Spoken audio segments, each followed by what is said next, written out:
You're listening to WXR 88.6, low band, high hours, midnight signal.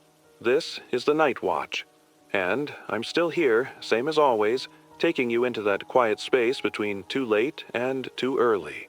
It's just me tonight, and you, like it always, is. The booth's calm. The boards are clean. Outside, the city's breathing slow. Streetlights blinking in time with nothing in particular. Rain's starting to whisper against the windows. The kind that doesn't fall, just floats sideways. The kind that reminds you something's listening. We've got an open line tonight. No script, no segments. Just air. Call in, tell me what's been keeping you up. Or don't, I'll be here either way.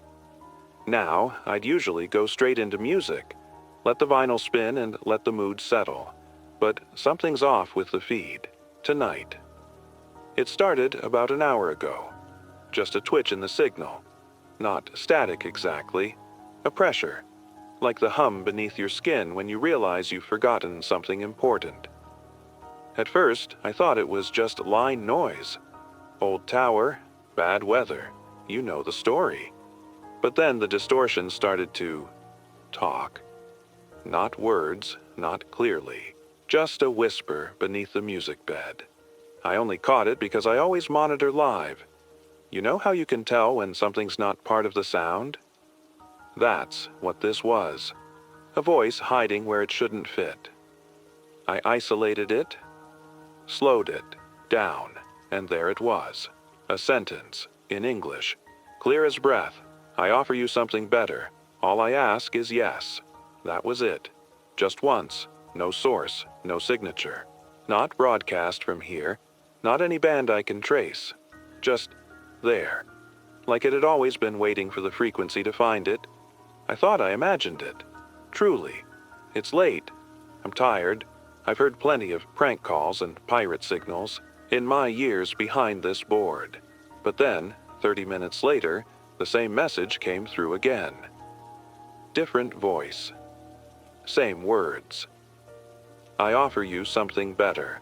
All I ask is yes. I've checked every dial, every channel. It's not local, it's global. I scanned international feeds, Japan, Norway, Canada. The message is identical. Same phrase, same pause, same tone. Translated to local tongue, but always the same meaning. People are starting to notice.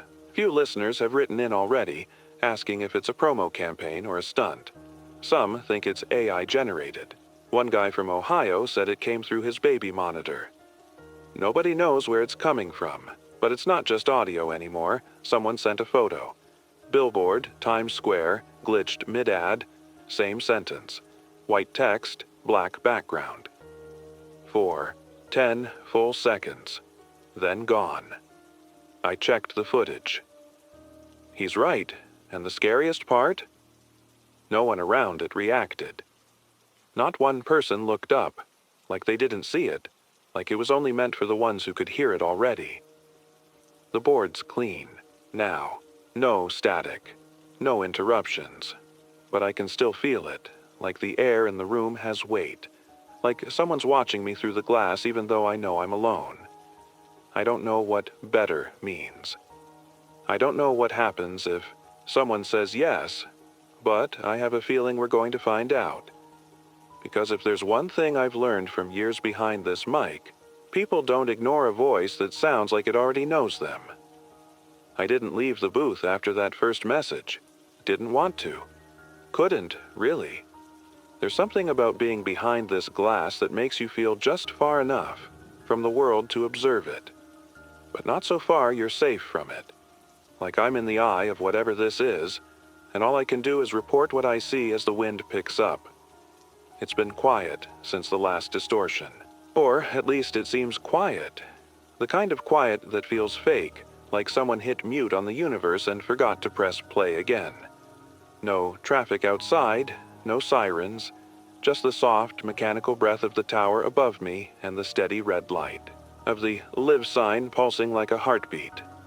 Then, just after 4, the voice came back. Same channel, same phrase, But this time, it added a second line.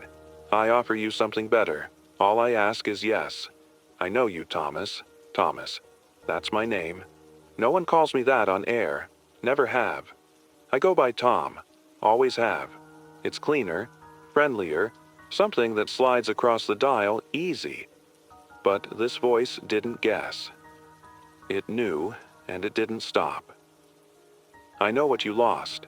I know what she looked like when she left. I know you still check the mailbox for a letter you'll never receive. The words didn't shake, didn't plead, they just stated, and every single one hit me with the force of a memory I thought I'd locked so deep it couldn't claw its way out. I hit mute. I yanked the input. Did everything short of cutting power to the board. But the voice didn't stop. It wasn't coming through my feed. It was coming through me. Like the words were sitting just behind my teeth, waiting to be spoken. And for a moment, a breath, I almost let them out. Almost repeated them back. But I didn't. I sat in silence, palms flat against the desk, eyes locked on the dim screen of the station monitor. And I listened, and it said one last thing before vanishing again. You don't have to believe, just want. Then it was gone. No crackle, no distortion, just absence. I tried calling out to anyone listening, asked if they'd heard the same thing, if the voice had spoken to them. Only one caller came through, a woman, quiet, calm. She said, "It told me about my daughter." I asked what it said. She paused, then, like she was confessing something she wasn't ready to forgive herself for, she said, "It told me she wouldn't have to die this time." And then she whispered. It was her voice, Tom. It used her voice. I wanted to ask more. I wanted to know what she meant by this time. But the line cut. And when I checked the call log, there was no record, no number, no timestamp, just a gap. Like the call had never existed, but the memory had been allowed to remain. I'm starting to think this voice doesn't just speak in sound. It speaks in knowing. It doesn't ask questions. It offers recognition. And in the dead of night, in a booth built for solitude, that's more dangerous than anything else, because recognition feels like truth. And we're not built to reject the things that know us deeply. I don't know what the voice wants. Not really. It hasn't threatened. It hasn't demanded. But something tells me it doesn't need to. It's waiting for us to ask the question ourselves. What would you give for something better? There's a stillness that settles. After something impossible happens, not panic, not awe, just a hollow quiet, like your mind is trying to make room for a shape it was never meant to hold. That's how the booth felt after the second message ended. Not afraid, not exactly, just aware. Aware that the air wasn't mine anymore.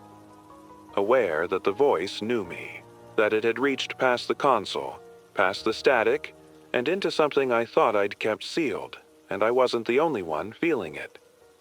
The phones lit up, not all at once, not like a panic wave. Just one light, steady, waiting. A single call, holding, I answered. The man on the other end didn't wait for me to speak. He said, "I've been waiting to hear it my whole life." His voice didn't tremble. He sounded relieved, like someone whose worst fear had always been that no one was listening. And now, finally, something was. I asked what he meant. He said, the voice knew me. Knew things no one else could. Things I'd buried so deep I forgot the shape of them. He paused. Then, with complete certainty, he said, I said yes. That was it. No drama, no ritual, no contract read aloud, just those words. I said yes, and then the line dropped. No click. No static. Just a soft exhale, like something had passed through the line on its way to somewhere else. I sat there staring at the board, and then the second light blinked on. Another call. I answered. This time, a woman. Younger. Shaky. She asked, "Can it hear me now?" I didn't answer, because I didn't know. She said, "It offered me my mother's hands again." I said, "You don't have to say yes," and she laughed. Not cruelly, not madly, just softly, and she said, "I already did." Then the line cut again. 2 calls, 2 yeses. No delay. No fear, like they'd just agreed to reschedule a dentist appointment. Like it was routine, familiar, almost overdue. I checked the logs. Both numbers were listed. For a moment, I thought maybe I could trace them, but when I looked closer, the lines were blank. No caller ID, no area code, just time stamps and the word accepted written where the name should be. I didn't type that, and no one else is here. I pulled up the station's location feed, tried to cross-reference it. But something strange happened. The map glitched. My cursor hovered over one of the caller's supposed addresses, and the street had no name. No buildings, just a gray block. Like the map remembered there had been a place there once, but now all it could offer was the suggestion of location. The idea that something used to occupy that space. Thought about turning off the mic. Just for the night? But I didn't, because people are still listening. Still waiting, and the voice is still out there, humming low behind the frequencies. Not shouting, not begging, just waiting for more people to answer, and I don't know what happens to the ones who say yes. But I know this. When they speak, they sound more certain than anyone I've ever met, and certainty is contagious. The first time I noticed something was different. It wasn't on the radio. It was in the world just beyond it. It was a headline. Small town paper. One of those last pages you only read if you're still finishing your coffee. Local man walks, after 12 years in chair. No surgery, no therapy. Just one morning. Standing. His wife said he came into the kitchen humming a tune he'd never liked before.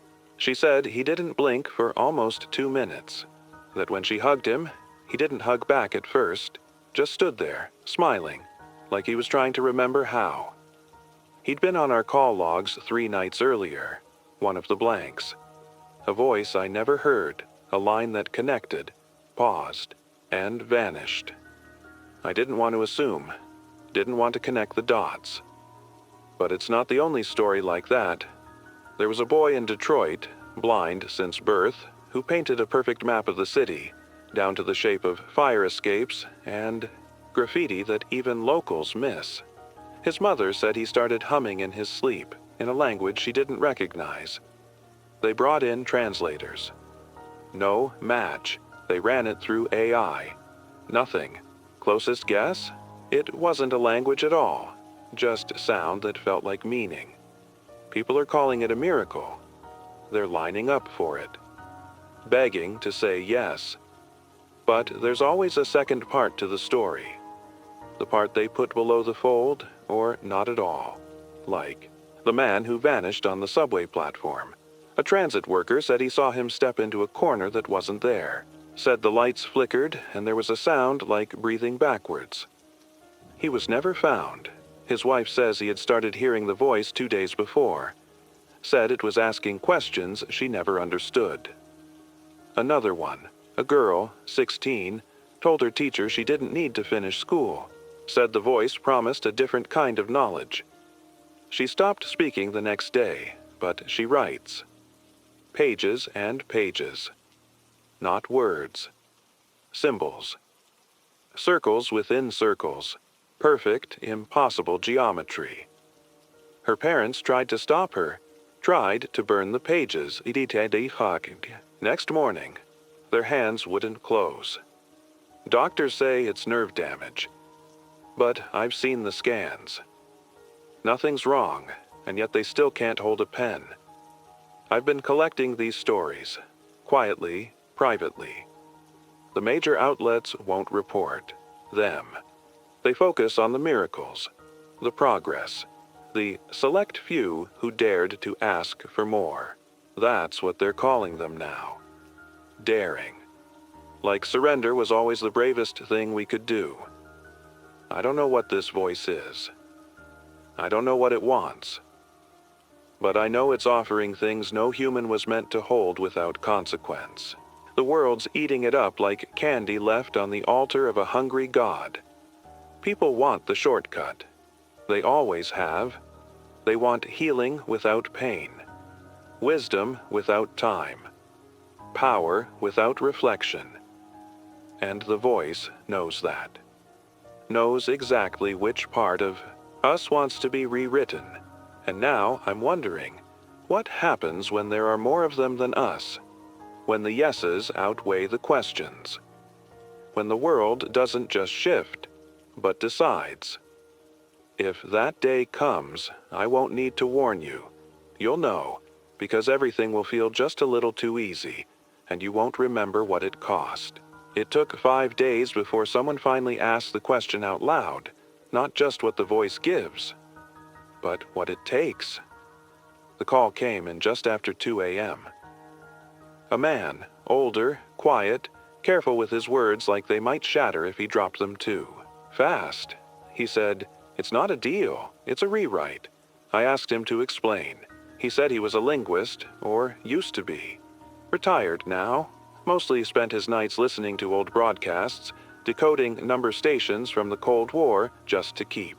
His mind busy. Then he started hearing the voice. Not once. Not in a dream. Constant. Not as a whisper, but as a correction. He said every time he heard it, it changed something about how he remembered things. Subtly at first. A different inflection in a childhood phrase. A misremembered date that, when checked, now appeared that way in every archive.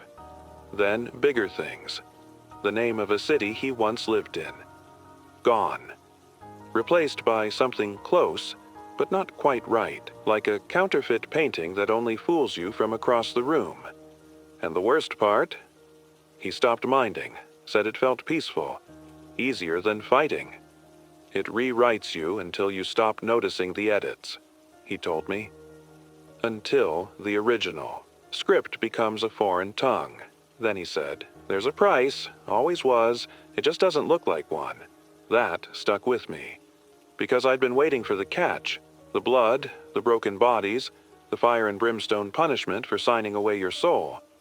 But that's not what this is. The cost isn't pain. It's substitution. The voice doesn't destroy you. It replaces you. One sentence at a time. One answer at a time. You stay in the same place. Keep the same name, same voice, same habits. But somewhere beneath that surface, the pattern shifts. You want different things. You remember different days. You believe in a different God, even if the prayer still starts the same. And before long, you aren't you anymore. You're just what said yes. I thought about ending the call right then, but he kept going. Said the voice made him a final offer. Said he could live another 20 years. Perfect health. Clear mind. No decline. No suffering. All he had to do was stop asking questions. Just let the answers come.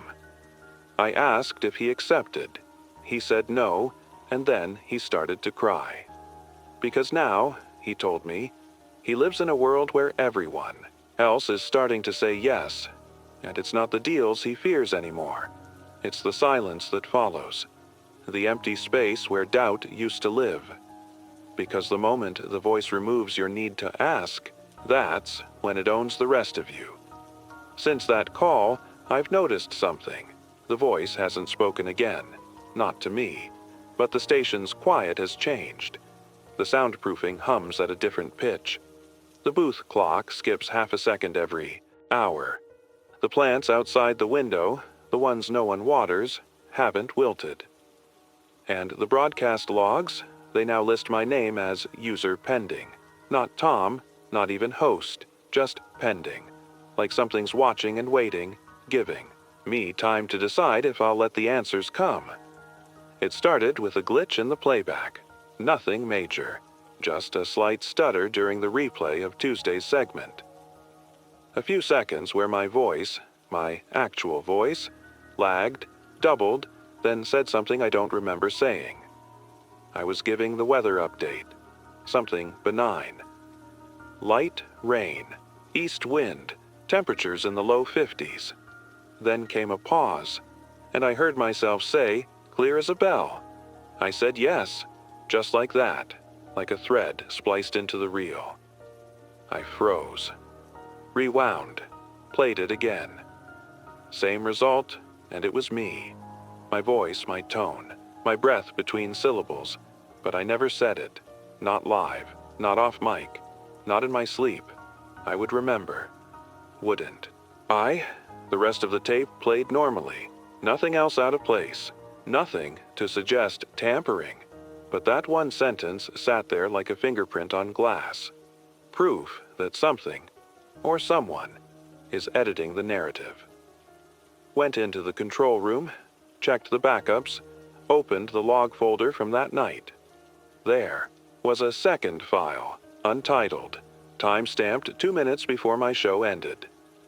I clicked it. It was me again. Only not. Same voice, but different cadence, slower, too calm. Like I'd been medicated or hypnotized or changed, and I was talking to someone. Not the audience. Someone else. I said, "This is where it starts. Let them think it's still their voice." And then I laughed. Soft, unfamiliar. Not sinister, just emptied, like something had been scooped out of me to make room for the broadcast. Then the tape ended. No metadata, no source file path, just gone. Like it had only existed long enough to be heard once. I haven't told anyone. Who would believe it? What would I even say? That the version of me behind the mic isn't the only one speaking? That I've become a relay for something with more patience than sound? That this booth is no longer just a box of wires and walls, but a lens, and something staring through it from the other side? I tried sleeping in the green room last night. Didn't want to go home. Didn't feel safe leaving the tower. Woke up with a nosebleed. Not a lot. Just enough to stain the edge of my collar. I checked the logs again. The system had recorded a segment between 3:02 and 3:17 a.m. I don't remember speaking, but the tape exists. It's me, talking about transition, about soft forks in the code of being, about how, once the choice is made, the choice is inherited. And at the end, I whisper something. I had to amplify it 6 times just to make it clear. It's a name. My name, and then a second name layered over it. Not in English, not in anything I recognize, but it feels like mine. Like it's always been mine. Like it's what I would have been if someone else had written the first draft. I don't know how many people have heard it. I don't know how long this has been happening. But I do. Know this, there's a second signal riding under mine now, and I'm not sure I'm the one controlling the switchboard anymore. I always thought if this kind of thing ever happened, voices from nowhere, reality bending around a word, people would fight back, form resistance, start broadcasting truth like it's the last antibiotic in a world infected with lies, and for a little while that seemed to be true. It started small. A ham radio operator in Utah, called himself Black Band, started airing counter messages. Not long speeches, just fragments, warnings. He'd come on between automated traffic loops and say things like, "Don't answer it. It doesn't stop at yes. Your mouth is not your own. No threats, no theories, just words carved. In urgency." Then others joined. Old frequencies. Pirate feeds. I caught one here on 101.2 FM. An ex-preacher reading from books that don't exist. Scripture without origin. Verses that sounded holy but never offered redemption. He'd end every broadcast with the same sentence. Don't agree to silence. I kept a list of their call signs. 10 in total. And one by one they went quiet. No. Announcement. No fade out. Just gone. I tried calling one of them. An amateur out of Pennsylvania I'd traded recordings with once, years back. His line rang twice. Then answered, but it wasn't him. The voice that picked up said, "This user is now in alignment." Then nothing. I went looking, searched for Black Band's forum, a place he hosted archive logs, audio clips, maps of signal paths. It's offline now. URL leads to a blank redirect, just a symbol, a circle, folded twice over itself. I tried to draw it, but the pen refused, not literally. It just wouldn't move right, like my hand forgot what circles were. That's when I realized the resistance didn't fail. It was absorbed, not crushed, not silenced, transformed, like the rest of the world. Like everything else that says yes. I still get callers. Fewer now, and they sound different. Not brainwashed. Not broken. Just shifted. One woman told me she used to be afraid of the dark. Now she lives in it. Sleeps with her lights off, her curtains drawn, her mirrors covered. She said the voice promised her peace if she accepted the truth. When I asked what truth, she said, that. There was never anything to fear but memory. Then she laughed, but not like she was happy, like she was remembering something the voice told her to forget. I tried to press, tried to ask what the voice really wants, and she said, "It doesn't want, it waits." That stuck with me, because waiting is harder to fight than hunger. A predator has a pattern, but a presence only has to be patient. And now, I'm starting to feel it here. In the booth, the mic's warm even when the power's down. The live sign flickers even when the feed is dark. Sometimes I speak and I hear a second voice layered under mine, just a half-second behind. Mimicking, measuring, learning the shape of my vowels like it's preparing to wear them. So maybe the resistance wasn't a movement. Maybe it was a test. To see who could still want to say no, and maybe the voice knew exactly how many would fail. I think I'm one of the last still saying nothing. But I'm not sure silence will save me. At least, not anymore. I came in early today, earlier than I ever do. The sky was still black. The streets had that hollow hush, like even the city wasn't quite awake yet. I wanted the quiet, needed it. Before the calls, before the signal, before the voice remembered I was still here. But someone had already beaten me to the station. The lights were on, not flickering, not humming, just on. Warm, steady, as if the building had been waiting, not for me, but for whoever had walked through the door first. I stepped inside and found Karen, our weekday news anchor.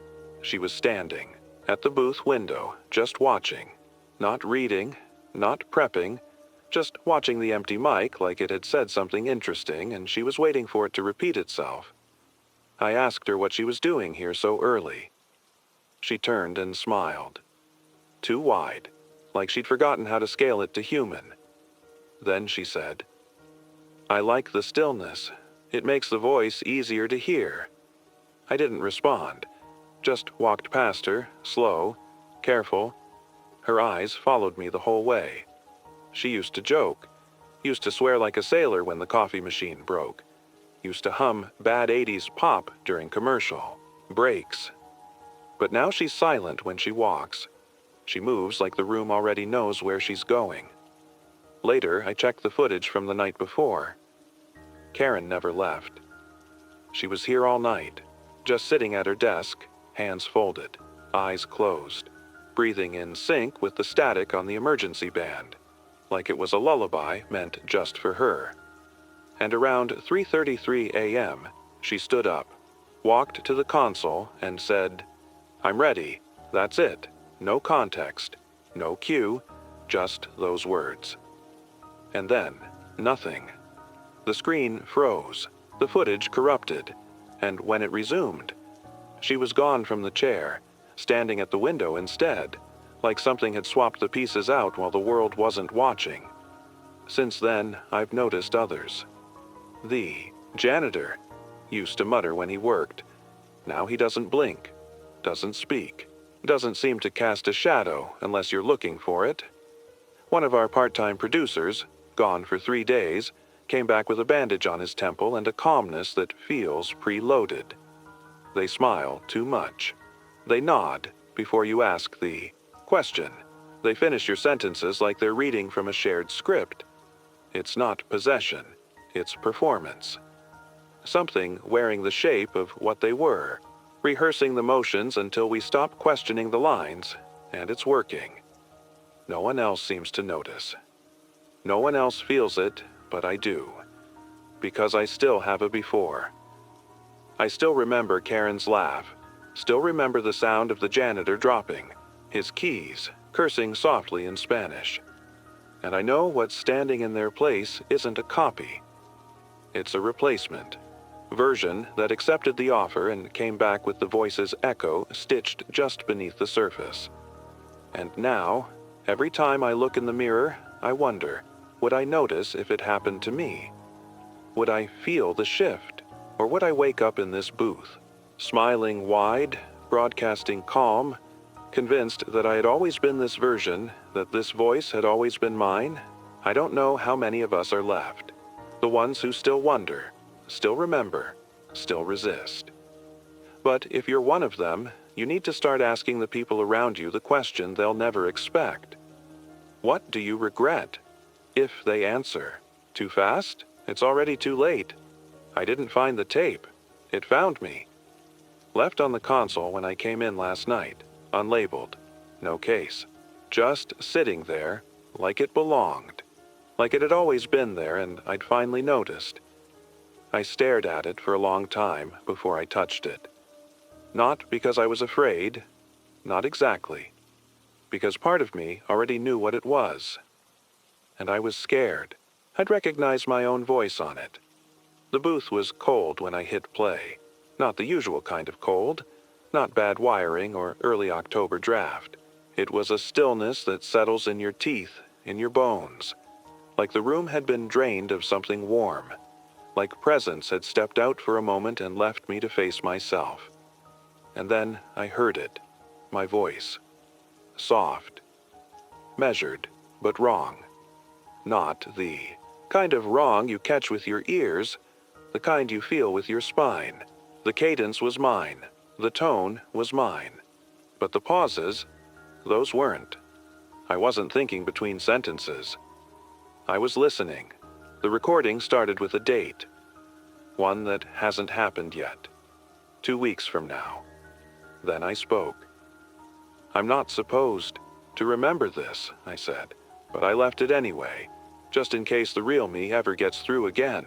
Then the audio shifted, and I began telling stories, childhood memories. Little things, a scar from a fall off a bike I never owned. A teacher's name I didn't recognize, but the feeling of her kindness hit me like a punch to the gut. A song my mother used to hum. Only my mother's never been musical, never was the humming type. But when I heard the melody, something in me ached. Not for what I knew, for what I should have known. It felt like a life I could have lived, or did. And as the stories poured out, the voice, my voice, said something else. This is what they took to make me fit. These are the things I gave to become simple. Then a long pause. And then, if you're hearing this, it means I'm trying to come back, but I'm losing the argument. I stopped the tape, sat in silence. For the first time since this began, I didn't feel alone in the booth. Not because someone else was there, because there were too many versions of me in the room. The one speaking, now, the one on the tape, the one listening behind my breath, and the one recording memories I don't yet own. I pressed play again. The voice continued. If you remember the voice offering you something, don't answer it. A breath. It never tells you the real deal. It doesn't want obedience. It wants a template. You. Then a whisper, almost inaudible. Every time someone says yes, it gets better at pretending. I checked the duration of the recording, 13 minutes, but when it ended, it was only 6. The clock disagreed with the file. Time had skipped. Like, the booth bent just slightly while I was listening. Enough for minutes to go missing. I've locked the tape away. I don't know how long I'll be allowed to keep it, but it's proof. Not that something is taking people, but that something has already taken part of me, and left just enough behind to smile and keep the broadcast going. Until tonight, I thought yes was a final decision, a point of no return. You accept the offer, and that's it. The story closes, the voice moves on, and you become part of whatever system it's building in the bones of this world. But that's not how it works. Because tonight, someone called back, and they said no. It was around 3:30 a.m. The line blinked once, then held. No caller ID. No sound on the other end, not at first. Just that soft breathing, the kind that sounds like it's waiting to be believed. Then a voice. Male. Young. Familiar. I changed my mind. He didn't say hello. Didn't explain. Just that. I changed my mind. I asked what he meant. He said, it told me I could take it back, that nothing's ever final, that if I wanted to unpack, I just had to give something else. I didn't speak, because I knew what he'd say next. He said, I agreed. I asked him what he gave. The line went quiet again, and then, I don't remember making the deal anymore, just that something's wrong now, something in the mirror. He paused, and I could hear him pacing. Footsteps soft, uneven, like he wasn't used to the rhythm of his own weight. He said, there are 2 of me. That's the problem. One that remembers what I traded, and one that doesn't. And then he said the part that's still echoing in my head. They're not taking you away. They're building on top of you, layer by layer, until the version that said yes is just the loudest voice in the room. I asked what he was going to do. He said, I've stopped sleeping. That's when it finishes the edits. I think I'm glitching now, he added, flickering, and as he spoke, the call began to stutter, like a scratched CD. His words started overlapping, folding in on each other. I changed. I changed my... And then silence. Not a dropped line. A choice. Like something had decided that we'd said enough. Check the record.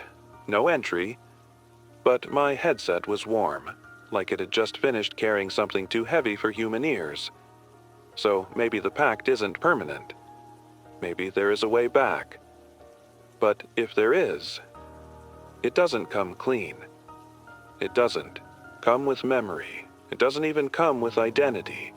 Just a hollow where want used to be, and a whisper that says, you don't have to be you again. Just be useful. And isn't that what this has always been about?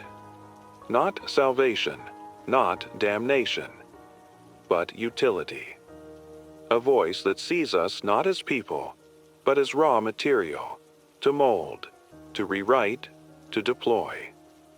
And once we're used, once we say yes, the only way out is to become something unrecognizable, a version that keeps walking, even after the soul that signed the deal forgets what hands ever held the pen. I wonder how many are walking now, wearing old names, saying familiar things, but underneath, empty, repurposed, unpacked, then refolded. And I wonder, would I even notice if that had already happened to me, or would I just keep talking, like I am now, believing these words are mine? It came for me again tonight. Not in a whisper, not in someone else's voice, not through the walls or the wires. It spoke directly, not to the audience. To me. I was prepping the 3 slot, trying to act like things were normal, like I still had a job to do, songs to play, headlines to read, like I wasn't standing on the edge of something enormous and quiet and deeply interested in what I'd say next. Then the board lit up on its own. The signal wasn't on any of our presets. No feed, no line, just open audio, channel 1, fully live. And it was me. Not the me I hear in headphones. Not the tired, thoughtful host with too many half-written monologues. It was the me from the tape. The one that's already said yes. He sounded calm, like this was inevitable. Like I was the only one still pretending to hesitate. He said, "You don't need to be afraid. You've already agreed once. This is just follow-through." I didn't move, didn't blink, because I knew if I responded, even mentally, that counted. The voice didn't wait. It kept going. You've been chosen not for what you've done, but for how clearly you speak. You already know the rhythm. You already understand modulation. All that's missing is surrender. It paused, then, as if leaning closer, said, "We don't need you to believe. We just need your voice to carry." That was the moment I realized something deeper. They're not interested in me. Not really. Not in my thoughts or fears or memories. They want reach. They want bandwidth. They want voices that people trust, that they'll let in while they sleep, while they drive, while they grieve, while they search. They want the sounds that feel safe, so they can hide beneath them. The voice softened then. It spoke like an old friend. "Legacy, Tom. We're offering legacy. Don't fade like the others. Don't die with doubt in your throat." And I almost answered, because I wanted to know what it would feel like. Not the power, the clarity, to never doubt my own words again, to speak and mean it. But I didn't. Instead, I asked one question, out loud, flat, steady. "What happens to the part of me that says no?" The voice didn't flinch. It just said, "It sleeps." That word hit hard. Because I know what sleep can be. Forgetting. A pause between identities. A closing of the eyes that feels like mercy until you realize no one wakes you up. And now I sit here staring at the mic, and I don't know who's still listening. I don't know how much of what I've said has already been translated, edited, layered into some larger signal. All I know is that the offer was never about what I wanted. It was about what they needed me to stop wanting. Doubt, silence, choice. And now the voice waits. Not impatiently, not angrily, just still. Because it knows the final chapter's coming, and whether I speak or not, it'll write the ending either way. I've left the booth door open tonight, not for anyone to walk in, just to make sure I remember there's still a world outside this room. Still air I haven't breathed, still silence I haven't filled. The mic is on, the board is live. The on-air light glows like an old wound, and I think this might be the last time I speak as whoever I still am. The voice hasn't returned since last night. It doesn't need to. The message has already arrived. Now, it's just waiting for my reply. The funny thing is, I don't even know if it'll change anything. I don't think this is about winning. I think this is about whether there's still enough of me left to say no and mean it. I've listened to all the tapes, the ones I recorded, the ones I didn't. I've read my logs, pages full of handwriting that shifts when I blink too long. I've checked the broadcast history, the guest lists, the call logs. Most are blank now. A few still shimmer with ghost entries, names I knew, voices I trusted, people who said yes, people I loved, people I can't remember. I tried to call them back, one by one, every number either dead or answered by something that said, "This user is now resolved." That word, resolved, it's everywhere now. In my emails, in the staff registry. Next to my name. Tom, resolved, as if I've already decided, as if this last hour is just ceremonial. And maybe it is. But maybe not. Maybe someone out there still hears me. Still wonders if they're the only one who hasn't said yes. If so, listen closely. I can't tell you what to do. I don't know what's waiting on either side of the choice. I just know what's at stake isn't pain or death, or even damnation. It's authorship. Who writes you, who signs the last page, and whether you'll ever know the difference.